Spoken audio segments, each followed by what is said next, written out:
Good evening friends, स्वागत है आपका रमेश स्टडीज़ के अंदर। तो सबसे पहले मैं आपको बता दूं कि ये जो आज हम ज्योग्राफी का जो डिवाइडेशन हमारे जो अर्थ का डिवाइडेशन कैसे हुआ, हमारा जो पहले भारतवर्ष था जो आज भारत के नाम से जाना जाता है, वो पहले कैसे था और उसका जो आज हम जो ज्योग्राफी का डिवाइडेशन है उसको हम एक बिल्कुल एक अनोखे नज़रिए से देखने जा रहे हैं। क्योंकि इसके अंदर मैं हमारे कोई बुक के अंदर लिखा हुआ नहीं पढ़ा रहा हूँ, बल्कि जो हमारे स्पिरिचुअल ग्रंथों के अंदर, धार्मिक ग्रंथों के अंदर, पौराणिक ग्रंथों के अंदर भारत के भूगोल को किस तरह देखा गया और परिभाषित किया गया था, तो आज हम उसको इसके अंदर देखने वाले हैं। तो सबसे पहले मैं आपको इंट्रोडक्शन दे दूँ इसका कि आज हम जब भारत का नक्शा देखते हैं तो हमें उत्तर में हिमालय और दक्षिण में हिंद महासागर दिखाई देता है। लेकिन क्या आप जानते हैं कि हमारे पुराणों में इस भौगोलिक सीमा को हजारों साल पहले एक ही श्लोक में बांध दिया गया था। उस श्लोक को मैं आपको बताता हूँ। उत्तरम यत्स समुद्रस्य हिमाद्रवेश स्वेश्चैव दक्षिणम वृषम तद भारत भारतम ता नाम भारती यत्र संतति ही। इसका अर्थ होता है, सबसे पहले तो इसका मीनिंग देख लो कि क्या दे रखा है। इसको ये यहाँ पे ये जो पार्ट दे रखा है, यहाँ पे इसकी बात की गई है।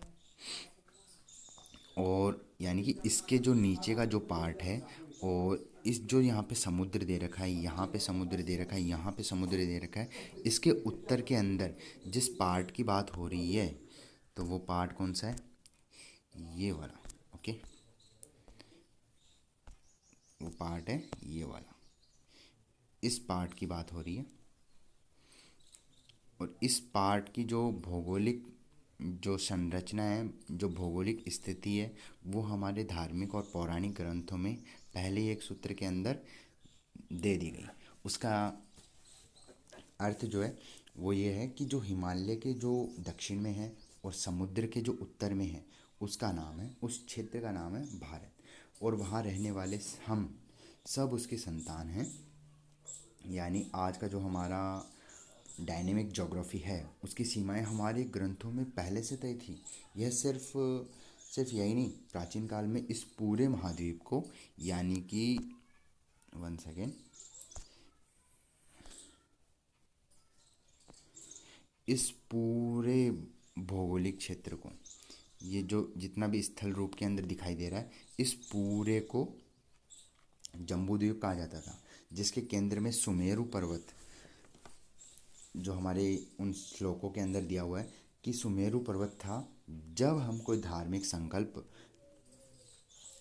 संकल्प लेते हैं तो आज भी एक मंत्र बोला जाता है, जम्बू द्वीपे भरत खंडे आर्यावर्ते भारतवर्षे।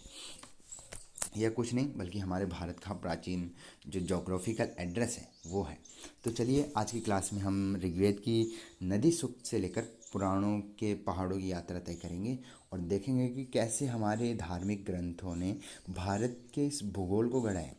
तो सबसे पहले एक स्टोरी आती है, सबसे फेमस स्टोरी, आप सभी को पता होगा उसके बारे में।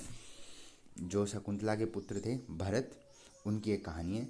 महाराज दुष्यंत और अप्सरा शकुंतला के पुत्र का नाम भरत था। बचपन में भरत बहुत वीर थे और वे जंगल में सिंहों के दांत गिना करते थे। उनके अदम्य साहस के कारण उनका एक नाम सर्वदमन, यानी कि सबका दमन करने वाला, पड़ा। वे बड़े होकर एक महान महान चक्रवर्ती सम्राट बने। उन्होंने चारों दिशाओं के राजाओं को जीतकर एक विशाल साम्राज्य की स्थापना की। मान्यता है कि उन्हीं के नाम पर इस भूखंड का नाम भारतवर्ष पड़ा। सेकंड पॉइंट, पूरी पृथ्वी पर शासन और बेटों में विभाजन कैसे हुआ, ये भी हम देखते हैं। तो प्राचीन काल में राजाओं का साम्राज्य केवल आज के भारत तक सीमित नहीं था, बल्कि वह पूरी पृथ्वी पर फैला हुआ था। यानी कि आज जो हम जिस इंडिया में रहते हैं, भारत के अंदर, इसका पहले नाम था भारतवर्ष। इस भारतवर्ष का साम्राज्य पूरी पृथ्वी के अंदर फैला हुआ था। हम कोई छोटे मोटे साम्राज्य में नहीं थे, बल्कि पूरा पृथ्वी हमारे भारतवर्ष के अंडर कंट्रोल होती थी। बट क्या हुआ कि कुछ प्रशासनिक, जो इसके अंदर दे रखा है, प्रशासनिक व्यवस्था को सुचारू रूप से चलाने के लिए कुछ ऐसी प्रॉब्लम्स आई जिसके कारण इसका डिवाइडेशन करना पड़ा। तो चक्रवर्ती राजाओं ने, जैसे स्वयंभू मनु के पुत्र प्रियव्रत या स्वयं भरत के वंशजों ने, प्रशासनिक व्यवस्था सुचारू रूप से चलाने के लिए पूरी पृथ्वी को अब अलग अलग द्वीपों और क्षेत्रों में बांटकर अपने पुत्रों को जिम्मेदारी सौंप दी। समय के साथ भौगोलिक परिवर्तनों और राजाओं के आपसी मतभेदों के कारण ये एक दूसरे से पूरी तरह अलग होते गए। जो कभी एक अखंड साम्राज्य था वह धीरे धीरे अलग अलग देशों और संस्कृतियों में बदल गया। संस्कृतियों में कैसे बदला? क्योंकि जो ज्योग्राफी है, जो भौगोलिक स्थिति है, वो कल्चर हमेशा ज्योग्राफी पे डिपेंड करता है, तो संस्कृतियाँ भी बदलती गई ज्योग्राफी के अकॉर्डिंग। तो ये जो पूरा जो दे रखा है, ये पूरा हमारे पुराणों और प्राचीन ग्रंथों के अनुसार दिया हुआ है, इसमें कुछ भी ऐड नहीं किया हुआ है। संकल्प मंत्र का रहस्य। यह मंत्र सनातन धर्म का संकल्प मंत्र है। जब भी हम कोई पूजा पाठ कराते हैं तो पंडित जी इस मंत्र के द्वारा हमारी भौगोलिक स्थिति बताते हैं। जम्बू द्वीपे भारत खंडे आर्यावर्ते भारतवर्षे। तो जो भारत खंडे और जम्बू द्वीपे हैं, इसका मैंने आपको अर्थ बताया अभी। और रामायण काल और वैदिक काल के अनुसार भारत के नाम और नक्शा जो इस प्रकार था, जो आप देख सकते हैं। अब हम देखते हैं सेकंड पेज।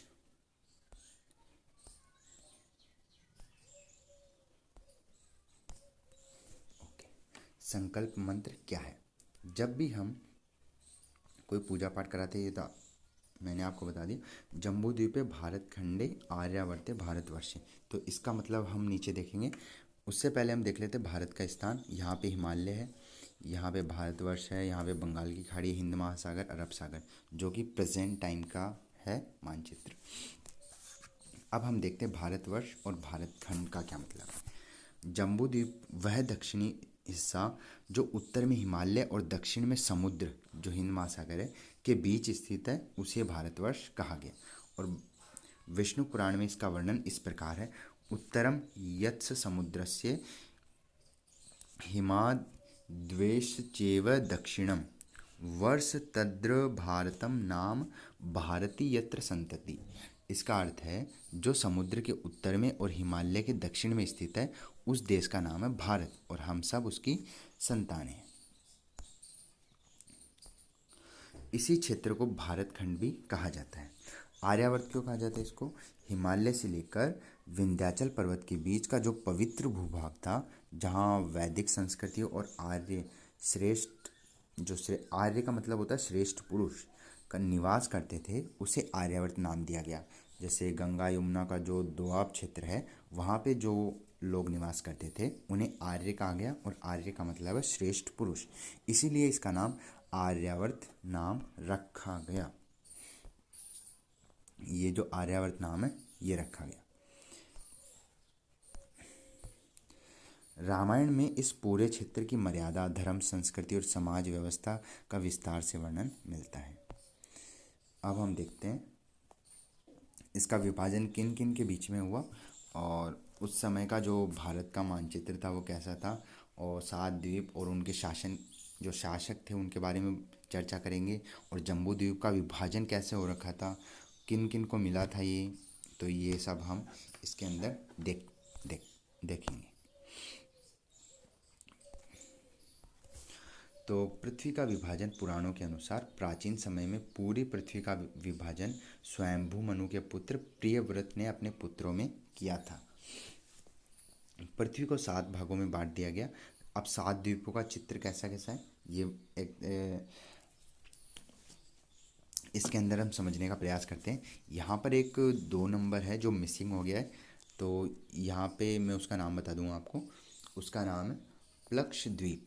सबसे पहले जम्बू द्वीप आता है, फिर उसके बाद में आता है प्लक्ष द्वीप, फिर उसके बाद में आता है शालम ली द्वीप, फिर चौथा आता है कुश द्वीप, फिर 5वां आता है क्रौंच द्वीप, फिर छठा आता है शाक द्वीप। यहाँ पे ये क्रौंच द्वीप है, ये मतलब वापस से रिपीट हो गया है, तो यहाँ पे ये नहीं है बल्कि यहाँ पे है शाक द्वीप। 7वां है पुष्कर द्वीप। अब देखते हैं ये जम्बू द्वीप है, इसके बारे में। ये जम्बू द्वीप किसको मिला? भारतवर्ष इसका दूसरा नाम है। ये किसको मिला? जम्बू द्वीप का दक्षिणी भाग नाभि को मिला। नाभि के पुत्र हुए ऋषभदेव, उनको ये जम्बू द्वीप मिला, उसका दक्षिणी भाग। ऋषभदेव के ज्येष्ठ पुत्र थे भरत। राजा भरत के नाम पर इस भूभाग का नाम भारतवर्ष पड़ा। अब इसका एक माइंड मैप देख लेते हैं कि स्वयंभू, फिर उसके बाद में प्रियव्रत, फिर उसके बाद में अग्निर्थ, फिर नाभि, फिर उसके बाद में उनके पुत्र हुए ऋषभदेव, फिर उनके बाद में जो हुए वो भरत हुए, और उन्हीं के नाम पर इसे जाना जाता है। भारतवर्ष की सीमाएं कैसे कौन कौन सी थी? उत्तर में हिमालय था, दक्षिण में समुद्र, पश्चिम में भी समुद्र और पूर्व में भी समुद्र। अब ये किस किस को डिवाइड किया गया ये भी हम देख लेते हैं। 7 द्वीप और उनके शासक। जम्बू द्वीप है वो किस पुत्र को मिला? जो द्वीप मिले उनको हम 7 द्वीपों के अंदर डिवाइड किया गया इसको, वो किन किन को मिला वो हम देखते हैं। पहला तो मिला जम्बू द्वीप, जो मिला अग्निर्थ को। प्लक्स द्वीप मिला इधम जीह को। शालमली द्वीप मिला यज्ञबाहु को। कुश द्वीप मिला हिरण्य रेता को। कौच द्वीप मिला धृतपुष्ट को। शाक द्वीप मिला मेधातिथि को। और पुष्कर द्वीप मिला वितिहोत्र को। तो इसके अंदर यहाँ पे ये जो नाम है मैं आपको मेंशन कर देता हूँ। ये जो अग्निर्थ नाम है यहाँ पे आप इसको स्टार लगा लें। इन्हीं के पुत्र हुए ऋषभदेव, और ऋषभदेव के पुत्र हुए भरत। तो यहाँ पे जम्बू द्वीप किन को मिला? भरत, और भरत के नाम पर इसका नाम पड़ा भारतवर्ष। अगर आपको समझने में कोई अगर समस्या लगे तो आप कमेंट करके बता सकते हैं, मैं उसका आंसर जरूर करूँगा। जम्बू द्वीप का विभाजन कैसे हुआ? अब जो अग्निर्थ के पुत्र थे 9 पुत्र हुए, तो उनके अंदर एक वो भी थे ऋषभदेव, जो मैंने यहाँ पे बताया कि अग्निर्थ के नाभि हुए, नाभि के फिर ऋषभदेव हुए, ऋषभदेव के भरत हुए, फिर भरत ने पूरा कंट्रोल अपने हाथ में ले लिया था। तो जो उनके 9 पुत्र थे वो कौन कौन थे? एक तो नाभि थे, एक किम पुरुष वर्ष, हरिवर्ष, रम्यक वर्ष, हिरण्यमय वर्ष, कुरुवर्ष, भाद्रशव वर्ष और केतुमाल वर्ष। अब हम देखते हैं नाभि को जम्बू द्वीप का दक्षिणी भाग मिला, जिसे आगे चलकर भारतवर्ष कहा गया। जैसे कि ये देखें हम, ये जो हिस्सा है ये किसको मिला था? नाभि को मिला था। ये 1 सेकेंड, ये जो पार्ट है ये किसको मिला था? नाभि को मिला था, जिसे हम भारतवर्ष आज कहते हैं। ठीक है। उत्तरम यत् समुद्रस्य हिमाद्रश्चैव दक्षिणम वर्ष तद्र भारतम नाम भारती यत्र संतति। ये विष्णु पुराण के अंदर लिखा हुआ है।